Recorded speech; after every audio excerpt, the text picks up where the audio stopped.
เฮ้ยផ្លូវឡើងលើភ្នំស្រួលឡើងឬមួយផ្លូវចុះលើភ្នំស្រួលដើរ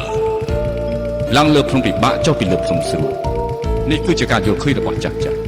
ប៉ុន្តែខ្ញុំយល់ថាឡើងភ្នំប្រឹងកម្លាំងចុះពីលើភ្នំប្រឹងស្មារតីឲ្យតែអាចឡើងបានចុះបានមិនមែនជារឿងពិបាកទេរឿងដែលពិបាកគឺឡើងមិនបានចុះមិនបាន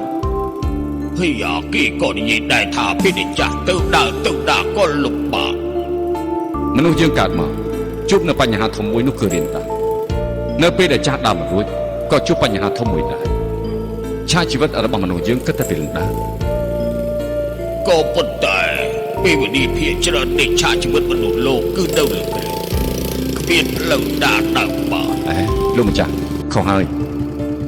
អ្នកដើររសារប្រាក់យល់សពថាមានគេតាមសម្លាប់អ្នករៀនសូត្រយល់សពថាខ្លួនឯងប្រញាប់ទៅប្រឡងអ្នកចូលចិត្តសប្បាយគិតតែពីរឿងស្រីស្រាវអ្នកស្រែចម្ការយល់សពថាខ្លួននៅក្នុងស្រែបើឈ្មោះយល់សពថាខ្លួនឯងមានប្រាក់ចិញ្ចោលមិនបានជាលោកម្ចាស់ថាគ្មានផ្លូវដើរទៅវិញតែអ្នកដែលមិនយល់សពអត់ឃើញអីទេ